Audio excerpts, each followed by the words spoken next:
Maya Chen had always been the invisible one aboard the deep space research vessel Prometheus. While other crew members gathered in the mess hall sharing stories of their homeworlds and adventures, she sat alone at corner tables, picking at her synthetic protein rations and burying her nose in technical manuals. Her small frame and quiet demeanor made her easy to overlook among the 200 souls aboard the ship. The Prometheus was humanity's most advanced exploration vessel, sent to investigate the mysterious energy signatures detected in the Kepler 442 system. The crew consisted of scientists, engineers, military personnel, and diplomats from 12 different Earth nations. Maya worked as a junior systems analyst in the engineering department, a position that required more interaction with computer terminals than with people. Her colleagues often forgot she existed. During briefings, she sat in the back row, never speaking unless directly asked a question. When Captain Morrison called for volunteers for away missions, Maya's hand never rose. She preferred the safety of the ship's corridors and the predictable hum of the quantum processors. What nobody knew was that Maya spent her off-duty hours in the ship's abandoned cargo bay, practicing something that would have shocked them all. Hidden behind stacks of supply containers, she moved through combat forms with fluid precision. Her body, which appeared fragile in her oversized engineering uniform, demonstrated incredible speed and strength as she shadowboxed invisible opponents.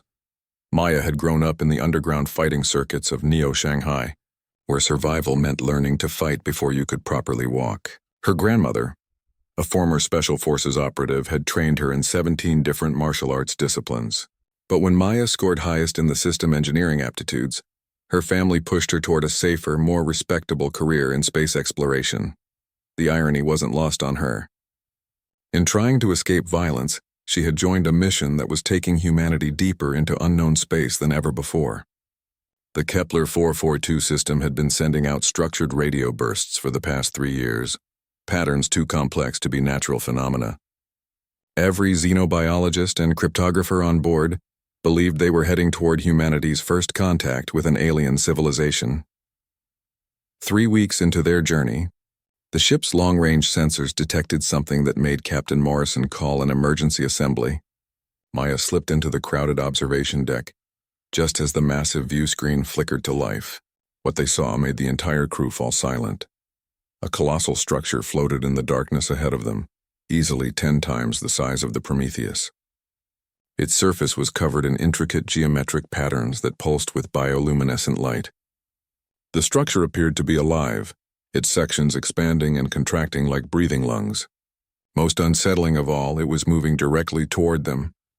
First contact protocols are now in effect, Captain Morrison announced, his voice steady despite the obvious tension. All non-essential personnel report to quarters. Science and diplomatic teams prepare for initial communication attempts. Maya watched as the excitement rippled through the crowd. Humanity's first encounter with alien intelligence was about to begin. Scientists rushed to their stations while security personnel checked their weapons. The diplomatic team huddled together, practicing the universal mathematical sequences they hoped would serve as a peaceful greeting. But Maya felt something different as she stared at the approaching vessel. Where others saw wonder and opportunity, she saw predatory intent. The way the alien ship moved reminded her of the gang leaders back home, circling their prey before striking. The pulsing lights weren't random biological functions, but coordinated patterns, like a pack of hunters communicating attack positions. Her engineering training kicked in as she analyzed the structure's approach vector. The alien vessel wasn't simply intercepting their course, it was positioning itself to prevent escape. Maya's stomach tightened as she recognized the tactical formation. She had seen similar movements in the fighting rings when multiple opponents worked together to corner a single target. As the crew dispersed to their stations, Maya remained frozen at the view screen. Her mind raced through combat scenarios while her colleagues celebrated humanity's greatest moment. She thought about the weapons locker 3 decks below, the emergency protocols that most crew members had never bothered to memorize, and the fact that nearly everyone aboard was a scientist or diplomat with 0 combat experience. The alien vessel continued its approach, and Maya noticed something that chilled her blood. Smaller shapes were detaching from the main structure, moving with the coordinated precision of a military formation. These weren't exploratory pods or communication devices. They were attack craft and they were spreading out to surround the Prometheus. Maya's hands clenched into fists as her grandmother's training whispered warnings in her mind. Every instinct she had developed surviving the dangerous streets of Neo-Shanghai was screaming that humanity was about to face its first interstellar war, and they were completely unprepared for it. The shy girl who had spent months avoiding attention suddenly realized that her hidden skills might be the only thing standing between her crewmates and annihilation. As the alien attack formation took shape around them, Maya Chen began planning for a battle that nobody else saw coming. The first communication attempt began at 800 hours ship time. Maya watched from her engineering station as Dr. Elena Vasquez, the mission's lead xenolinguist, transmitted the carefully prepared mathematical sequences toward the alien vessel. The bridge buzzed with nervous energy as everyone waited for a response. What came back wasn't the peaceful reply they had hoped for. The alien ship responded with a blast of electromagnetic interference that temporarily blinded their sensors and sent several crew members to the medical bay with severe headaches. When the static cleared, the view screen showed that the smaller attack craft had moved significantly closer, forming a perfect encirclement around the Prometheus. That wasn't a communication, Maya muttered to herself, her fingers flying across her console as she analyzed the energy patterns. The interference hadn't been random noise but a carefully modulated pulse designed to disrupt human neural activity. These aliens had studied humanity's biology and knew exactly how to cause them pain. Captain Morrison called for red alert, but his years of diplomatic training hadn't prepared him for this scenario. He ordered the communications team to try different approach frequencies, while keeping the ship's minimal defensive systems powered down to avoid appearing threatening. Maya watched in growing horror as precious minutes ticked away while the alien attack formation tightened around them. Through her workstation's secondary monitor, Maya accessed the ship's internal camera feeds. What she saw confirmed her worst fears. The crew was panicking. Scientists who had never faced violence beyond academic debates were hyperventilating in corridors. Security personnel were trying to organize defensive positions, but their training focused on crowd control and preventing accidents, not repelling alien invaders. Lieutenant Commander Sarah Knox, the ship's head of security, was doing her best to coordinate a response, but her team consisted of only 12 officers equipped with non-lethal restraint weapons. They had brought research equipment and peaceful contact protocols, not military-grade armaments. Maya's engineering access codes allowed her to monitor power distribution throughout the ship. The aliens' electromagnetic attack had damaged several critical systems, including the primary navigation array and 2 of the 3 communication relays. Even worse, the quantum drive that powered their faster-than-light capabilities was showing signs of instability. A new alarm began blaring throughout the ship. The alien vessels were charging what appeared to be weapon systems, energy signatures building rapidly across their hulls. Maya estimated they had less than 10 minutes before the first attack began. While chaos erupted around her, Maya made a decision that would have seemed impossible just hours earlier. She quietly accessed the ship's personnel files, looking for anyone with actual combat experience. What she found was discouraging.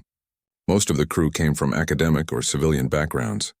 The security team had basic training, but nothing that would help against coordinated alien assault tactics.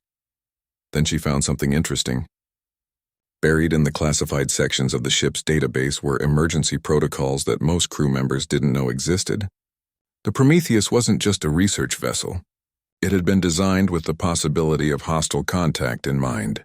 Hidden throughout the ship were weapon caches, emergency combat suits, and defensive systems that could only be activated by someone with appropriate clearance codes. Maya's grandmother had taught her that information was often more valuable than weapons, and right now she was the only person aboard who understood both the tactical situation and the ship's hidden capabilities. Her engineering credentials gave her access to systems that the command crew couldn't reach, and her combat training let her see options that others couldn't imagine. The alien attack craft suddenly surged forward, their movement pattern confirming Maya's analysis. These weren't peaceful explorers or even opportunistic raiders. They moved with the disciplined coordination of a military force that had done this many times before. Humanity wasn't their first contact. It was their latest conquest. Maya pulled up the ship's structural blueprints and began identifying defensive positions that could be fortified. The Prometheus had been built with multiple redundant systems and reinforced sections that could withstand significant damage. If she could organize the crew into strategic positions and activate the hidden defensive measures, they might have a chance. But first, she needed to do something that terrified her more than facing alien invaders. She needed to step out of the shadows and convince 200 people to follow the guidance of someone they barely knew existed. The ship shuddered as the first alien weapon struck their outer hull. The lights flickered, and emergency klaxons began wailing throughout every corridor. Over the intercom, Captain Morrison's voice cracked with uncertainty as he ordered all personnel to report to designated safe zones. Maya Chen stood up from her workstation, her small frame trembling with adrenaline rather than fear. Her grandmother's voice echoed in her memory. The strongest warriors aren't those who seek battle, but those who step forward when battle finds them. The shy girl was about to become something else entirely. Maya's hands moved across her console with desperate speed as the second alien attack rocked the ship. The impact sent several crew members sprawling in the engineering section, and she could hear screams echoing through the ventilation system from other decks. Emergency lighting cast everything in hellish red shadows as main power fluctuated. "This is Captain Morrison," came the shaky announcement over the intercom. "All hands prepare for possible evacuation procedures. Engineering teams report to stations for damage assessment." Maya ignored the captain's orders. Instead, she accessed the classified emergency protocols buried deep in the ship's computer core. Her grandmother had always told her that true strength came from preparation and knowledge, not just physical capability. Right now, humanity's survival depended on both. The hidden weapons cache on Deck 7 required biometric authorization from 2 senior officers, but Maya had discovered a backdoor in the system during her routine maintenance work. Her fingers flew across the keyboard, bypassing security measures while alien energy beams continued to pummel their outer hull. Lieutenant Commander Knox's voice crackled through the general communication channel, barely audible over the noise of failing systems. Security teams Alpha and Beta established defensive positions at primary corridor junctions. All civilian personnel moved to interior sections and await further instructions. Maya pulled up the ship's internal layout on her secondary screen. Knox was making a tactical mistake, spreading their minimal security force too thin across multiple decks. The aliens would punch through those scattered defensive positions in minutes. Maya had seen similar errors cost lives in the underground fighting circuits, where overconfident fighters tried to defend too much territory and ended up protecting nothing. Another massive impact shook the Prometheus, and Maya watched in horror as her console displayed catastrophic damage reports. The alien weapons were systematically targeting their propulsion systems, communication arrays, and defensive capabilities. This wasn't random destruction. It was surgical dismantling designed to leave them helpless but alive. Maya's blood ran cold as she realized the implications. The aliens weren't trying to destroy the ship. They were preparing to board it. Everything about their attack pattern suggested they wanted to capture the human crew intact, which meant something far worse than death awaited them. The shy girl who had spent months avoiding human contact suddenly found herself sprinting through corridors toward the command deck. Her grandmother's combat training took over as she moved, automatically avoiding debris and calculating the fastest route through the ship's maze-like interior. She burst onto the bridge just as Captain Morrison was preparing to send a general surrender message. The command crew looked up in surprise at the small engineering technician who had seemingly appeared from nowhere. "Captain, you can't surrender," Maya said, her voice carrying an authority that made everyone stop what they were doing. "They're not here to negotiate. This is a harvesting operation." Captain Morrison stared at her with confusion and growing irritation. "Technician Chen, return to your station immediately. This is not the time for speculation from junior personnel." But Lieutenant Commander Knox had noticed something in Maya's posture and tone that the others missed. The security officer stepped closer, studying the young woman who stood with the balanced stance of a trained fighter. "What do you mean by harvesting operation?" Knox asked, ignoring the captain's attempts to restore order. Maya moved to the tactical display, her small hands manipulating the holographic controls with practiced efficiency. "Look at their targeting patterns. They're not trying to destroy us. They're systematically disabling our ability to fight or flee. Every shot has been precisely calculated to leave life support and structural integrity intact while eliminating our options." The bridge crew fell silent as Maya, highlighted the alien attack vectors on the main screen. Her analysis was undeniably correct.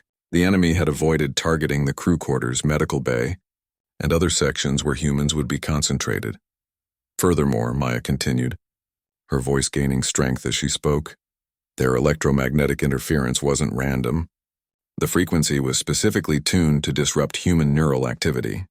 That requires detailed knowledge of our biology, which means they've done this before. Captain Morrison's face went pale as the implications sank in. Are you suggesting that other human ships have been captured? Maya finished. And their crews studied. We're not first contact, Captain. We're the latest specimens in their collection. Another alien energy burst struck the ship, and this time the lights went out completely. Emergency power kicked in seconds later. But the message was clear. The aliens were ready to begin the next phase of their operation. Through the bridge's reinforced windows, they could see the smaller alien craft moving into boarding positions. Docking appendages emerged from their hulls like mechanical tentacles, seeking purchase on the Prometheus's outer airlock systems.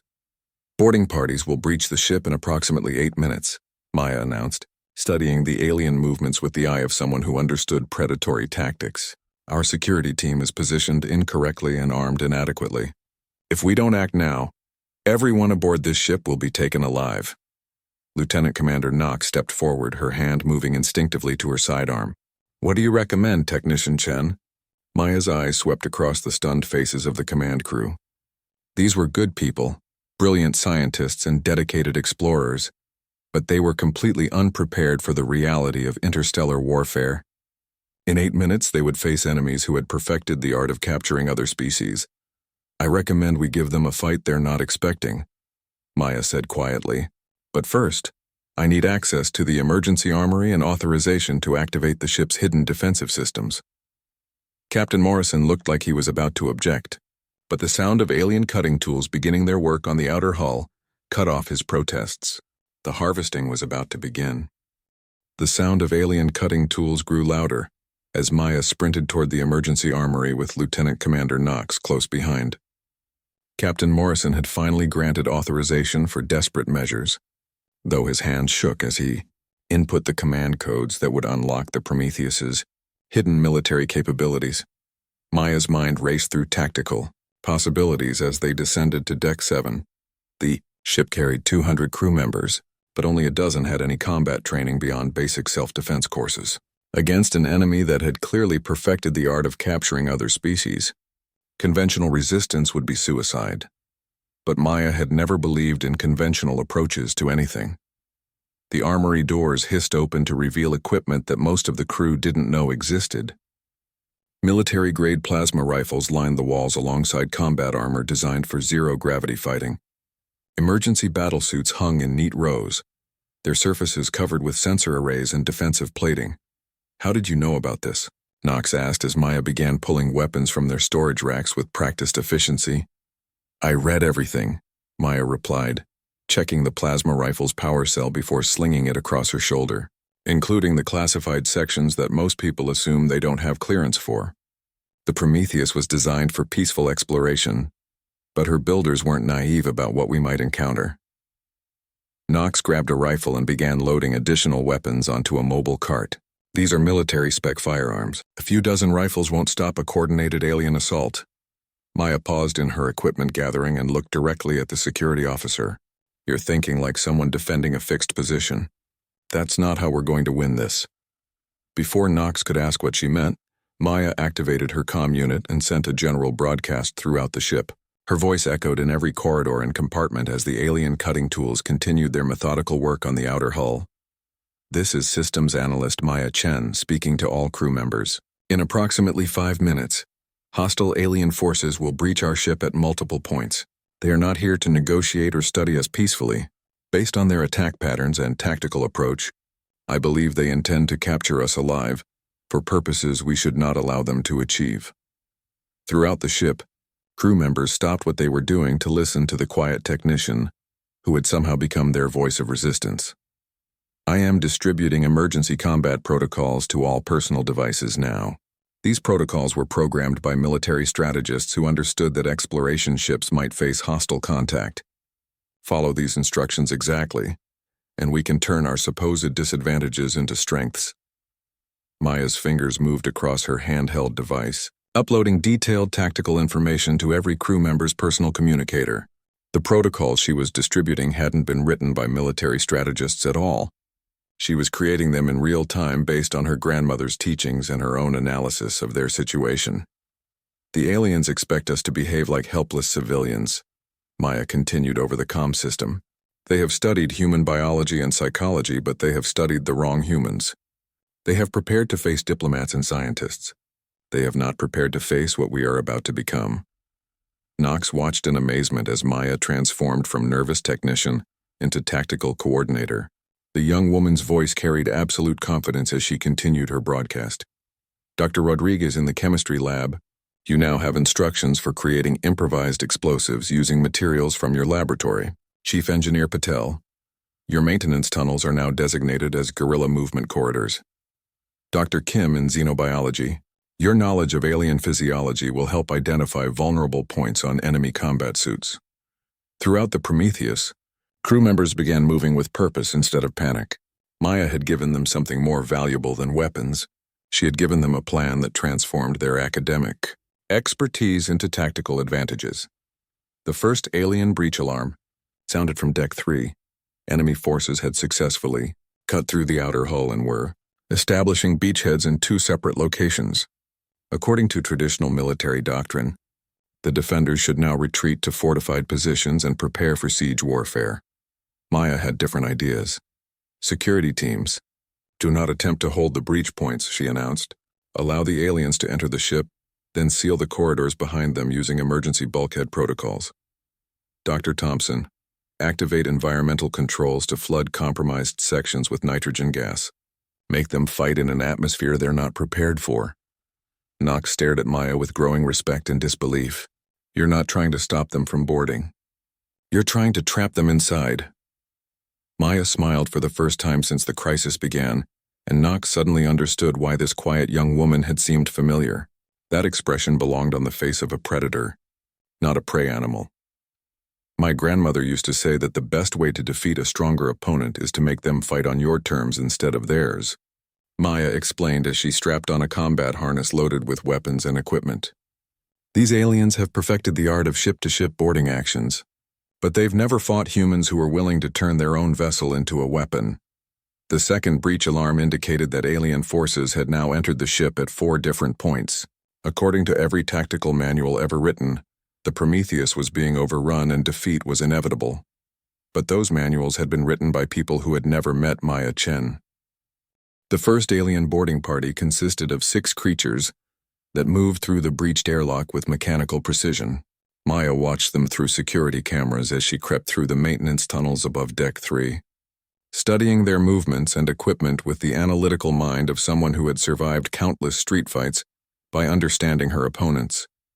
The aliens were bipedal, but stood nearly 8 feet tall, their bodies covered in what appeared to be biomechanical armor that pulsed with the same bioluminescent patterns as their ships. Most disturbing were their faces, which showed clear intelligence behind multifaceted eyes that seemed to catalog everything they encountered. Maya activated her comm unit, speaking in whispers to coordinate the ship's resistance. All teams confirm visual contact with boarding parties. I count 6 entities per breach point, moving in standard tactical formation. They're using energy weapons with non-lethal settings, confirming capture intent. Dr. Rodriguez's voice came back shaky, but determined. Maya, I've prepared the chemical compounds you requested, but I'm not sure I can actually use them against living beings. Doctor, those beings have done this before, Maya replied, watching as the aliens methodically moved through the corridors, scanning each room with handheld devices. They're not explorers making first contact. They're hunters who have perfected their techniques on other species. You're not attacking innocents. You're fighting back against predators. Through the camera feeds, Maya observed something that made her blood run cold. The aliens weren't just searching for crew members. They were collecting samples, biological matter, atmospheric readings, even microscopic particles were being gathered with scientific precision. These creatures were building a comprehensive database on human physiology and technology. Lieutenant Commander Knox's voice crackled through the comm system. Maya, we have a problem. The aliens have some kind of scanning technology that can detect humans through walls and barriers. Our hiding positions are being compromised.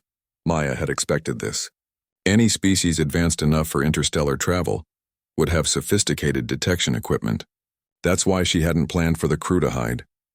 "Nox, initiate Protocol 7, Maya commanded, her voice carrying an authority that surprised everyone listening. "All teams begin moving to predetermined positions. Remember, we're not trying to avoid detection. We're trying to control where they find us." What happened next would later be remembered as the moment humanity announced itself as a species that refused to be harvested, quietly. Dr. Rodriguez emerged from the chemistry lab carrying containers of improvised explosives, his hands steady now that he understood the true nature of their enemy. Chief Engineer Patel opened maintenance hatches throughout the ship, creating a three-dimensional battlefield that the aliens hadn't anticipated. Dr. Kim began broadcasting tactical information about alien anatomy based on her xenobiological analysis. But it was Maya who struck the first real blow against their captors. She dropped through a ceiling panel directly behind the lead alien in the Deck 3 boarding party. Her grandmother's training took over as she moved with fluid precision, placing shaped charges on the creature's biomechanical armor while it was distracted by scanning for other humans. The explosion that followed wasn't designed to kill. It was designed to disable and demonstrate. The alien staggered as its armor systems failed, bioluminescent patterns flickering and dying as Maya's improvised electromagnetic pulse disrupted its technology.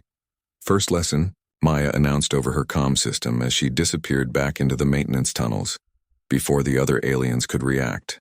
"Their armor is vulnerable to electromagnetic interference. Second lesson, they didn't expect us to bring the fight to them." The alien response was swift and coordinated. Instead of continuing their methodical search pattern, they began moving aggressively toward human positions, their weapons switching from non-lethal to potentially deadly settings. But Maya had anticipated this escalation too. "All teams, execute dispersion pattern Alpha," she commanded. "Make them chase you through the ship, Dr. Thompson. Begin atmospheric manipulation now." Throughout the Prometheus, crew members began a coordinated withdrawal that pulled the alien boarding parties deeper into the ship's interior. But this wasn't a retreat. It was a carefully orchestrated trap that would turn the vessel's own systems against their attackers. Dr. Thompson's environmental controls began flooding specific sections with various gas mixtures, forcing the aliens to rely more heavily on their suit systems. Dr. Rodriguez's improvised explosives detonated in sequence, not to cause casualties but to damage alien equipment and communication systems. Chief Engineer Patel began selectively cutting power to different sections, forcing the invaders to move through areas where humans had tactical advantages. Maya moved through the ship like a ghost, striking quickly and vanishing before the aliens could coordinate responses. Each attack was precisely calculated to gather information about alien capabilities while gradually degrading their operational effectiveness. But the most devastating blow came when Dr. Kim made a discovery that changed everything. "Maya, I've been analyzing the biomechanical patterns on their armor," the xenobiologist reported. "Those aren't just decorative features. They're neural interfaces. The aliens are cybernetically linked to their equipment and possibly to each other." Maya paused in her movement through the ventilation system, her mind immediately grasping the implications. "Doctor, can you determine the communication frequency they're using?" "I believe so. The patterns pulse in synchronized sequences that suggest quantum entanglement communication protocols." A slow smile spread across Maya's face as she realized what Dr. Kim had just handed them. The aliens' greatest advantage was about to become their greatest vulnerability. "Dr. Kim, prepare to transmit on their neural frequency. Dr. Rodriguez, I need your most potent psychoactive compounds prepared for atmospheric dispersal. All teams, prepare for Phase 2 of operations." The shy girl who had avoided human contact for months was about to teach an advanced alien civilization what humans were truly capable of when they stopped being polite. The moment Dr. Kim successfully tapped into the alien neural communication frequency, Maya understood that humanity had just gained access to something no captured species had ever achieved: the ability to fight back from inside the enemy's own consciousness. "All teams, hold positions," Maya whispered into her comm unit as she watched the alien boarding parties through security feeds.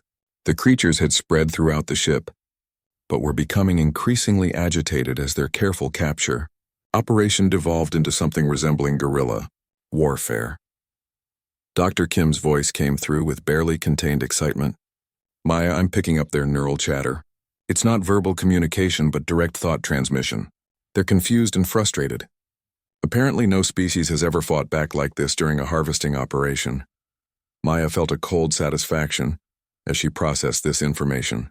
Humanity's reputation for unpredictability was about to become their greatest weapon against an enemy that had conquered other civilizations. Through careful preparation and overwhelming technological advantage, Dr. Rodriguez, are the psychoactive compounds ready for dispersal? Maya asked while monitoring alien movement patterns on her handheld display. Prepared and loaded into the atmospheric system, came the chemist's reply. But Maya, I need to warn you that these compounds will affect humans too. Anyone not wearing protective breathing equipment could experience severe disorientation. Acceptable risk, Maya replied immediately. Dr. Thompson, prepare to flood sections Alpha through Delta with the chemical agents on my command. All human personnel in those areas have 30 seconds to reach emergency air supplies.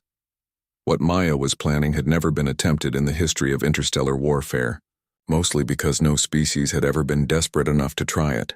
She was going to turn the Prometheus into a psychological weapon that would attack the aliens through their own enhanced consciousness. Through the security cameras, Maya watched as the alien boarding parties regrouped for a coordinated assault on the sections where they believed the remaining humans were hiding. Their biomechanical armor pulsed with increased activity as they shared tactical information through their neural links. That shared consciousness was about to become their downfall. Dr. Kim, begin transmitting interference patterns on their neural frequency, Maya commanded. Use random mathematical sequences mixed with recordings of human emotional responses. Confusion, fear, anger, anything that might disrupt their coordination. Transmission beginning now, Dr. Kim replied. Almost immediately, the security feed showed the alien boarding parties stumbling as their synchronized movements became erratic. Maya didn't waste the opportunity. Dr. Thompson, release chemical agents now. All teams begin final assault phase. Throughout the ship, Maya's improvised chemical weapons began flooding the atmosphere in sections occupied by alien forces. The psychoactive compounds that Dr. Rodriguez had created were designed to interfere with neural activity, but their effect on alien physiology was unknown. What happened next exceeded Maya's most optimistic expectations. The aliens' biomechanical armor, which had seemed like an overwhelming advantage, suddenly became a liability. The neural interfaces that allowed them to communicate and coordinate also made them vulnerable to the chemical agents in ways their creators had never anticipated. Instead of simply experiencing disorientation like humans would, the aliens began receiving corrupted sensory data through their technological enhancements. Maya watched through security feeds as 8-foot-tall alien warriors stumbled through corridors, their sophisticated armor feeding them false information about their environment. Some began firing their weapons at empty air, while others collapsed as their cybernetic systems overloaded from the conflicting neural input. All teams, move to engage now, Maya announced as she emerged from the ventilation system with her plasma rifle ready. They're blind and confused, but this effect won't last long. We have maybe 10 minutes before they adapt or their mothership intervenes. What followed was unlike any battle in recorded history. Human crew members, most of whom had never held weapons before this day, moved through their own ship hunting alien invaders who possessed superior technology but had been reduced to stumbling in chemical-induced confusion. Maya led the assault on the primary boarding party that had been attempting to reach the bridge. Her movements were fluid and precise as she engaged enemies who couldn't effectively fight back through their compromised armor systems. Each strike was calculated to disable rather than kill, because Maya understood that dead enemies provided no intelligence about alien capabilities or intentions. Lieutenant Commander Knox followed Maya's lead, coordinating security teams in systematic sweeps of each deck. The security officer had stopped questioning the young engineer's tactical decisions after witnessing their effectiveness firsthand. Maya, Dr. Kim's voice crackled through the comm system with urgent news. I'm detecting massive energy buildup from the alien mothership. I think they're preparing some kind of response to what we've done to their boarding parties. Maya paused in her securing of the final alien warrior and felt her stomach tighten with dread. She had known this moment would come. The aliens wouldn't simply accept the loss of their boarding parties without escalation. Dr. Kim, can you determine what type of response they're preparing? Maya asked while zip-tying the unconscious alien's limbs with emergency restraints. The energy signatures suggest weapons charging, but not the same type they use to disable our systems. This appears to be something much more powerful. Maya closed her eyes and felt her grandmother's training surface in her mind. Every victory came with consequences, and every tactical success invited escalation from enemies who possessed superior resources. All teams, secure prisoners and prepare for Phase 3 operations, Maya announced, her voice carrying grim determination. We've proven that humans can't be harvested easily. Now we need to prove that we can't be exterminated easily either. Through the ship's viewports, the alien mothership's bioluminescent patterns shifted to deep red coloration that pulsed with ominous intent. Whatever was coming next would test humanity's capacity for survival in ways that their previous victory had only hinted at. The shy girl had become a warrior, but the real battle was just beginning. The alien mothership's weapons array came online with a deep, harmonic vibration that resonated through the Prometheus's hull like the growl of some massive predator. Maya stood on the bridge, studying the energy readings that spelled out humanity's potential extinction with mathematical precision. Captain Morrison, Maya said quietly, her voice cutting through the nervous chatter of the bridge crew, I need you to open a communication channel to the alien vessel. The captain, who had watched his quiet engineering technician transform into their salvation, nodded without question. Channel open, Technician Chen. Maya stepped forward to the communication station, knowing that what she said in the next few minutes would determine whether humanity's first contact became its last contact. But she also knew something that the aliens didn't expect. Humans were capable of learning from their enemies faster than any species the aliens had previously encountered. This is Maya, Chen of the human vessel Prometheus. Addressing the alien commanders, she began, her voice steady despite the enormous weapons pointed at her ship. We have your boarding party members as prisoners. They are alive and unharmed. Before you fire your weapons, you should understand what you have discovered today. Through the view screen, they could see the alien mothership's bioluminescent patterns shifting as Maya's transmission was received and analyzed. The charging weapons paused but didn't power down.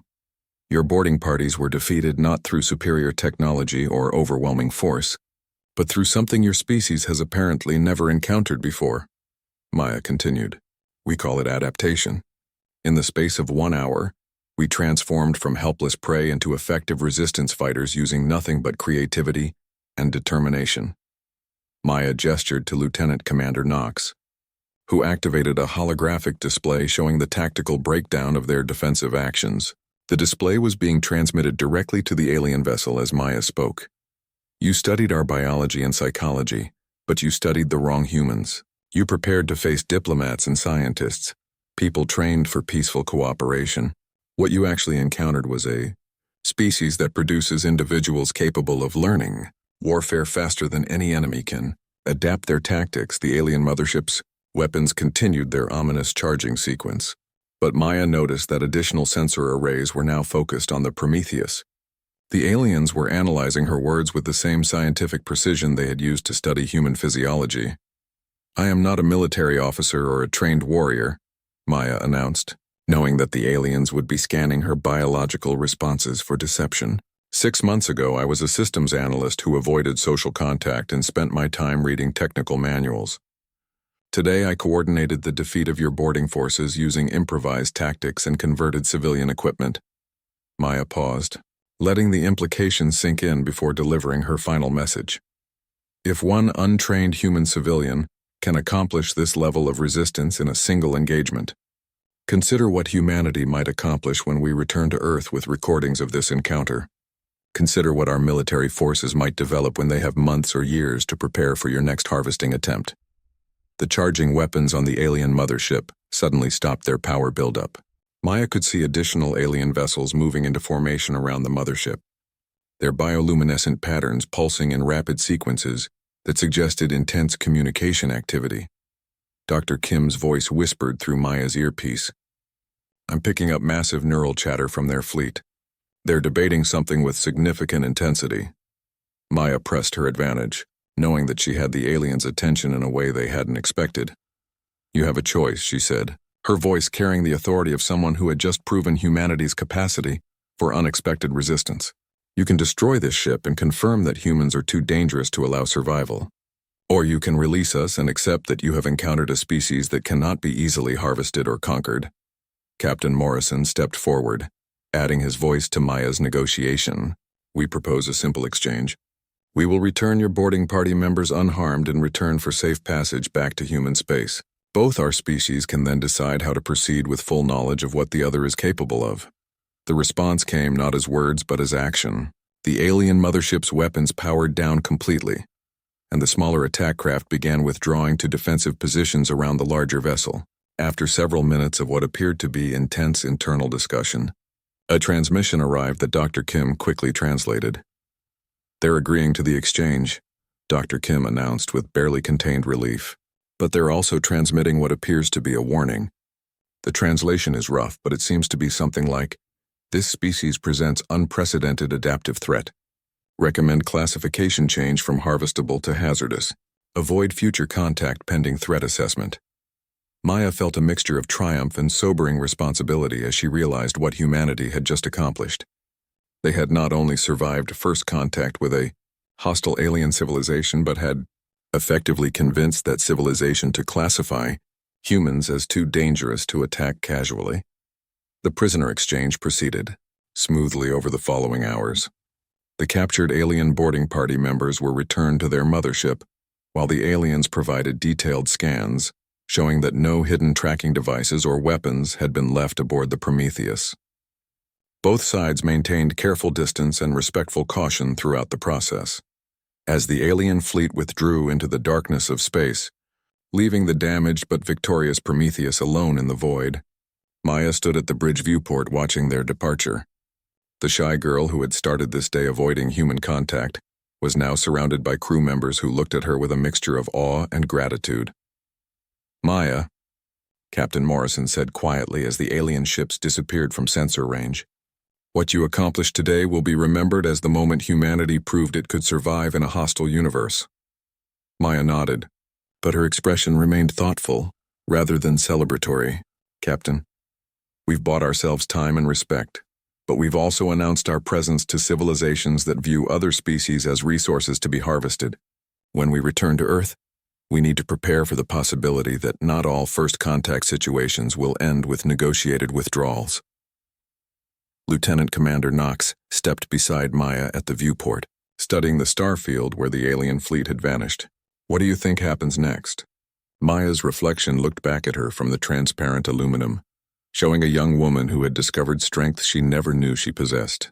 Next, we go home and teach humanity how to be too dangerous to harvest, she replied.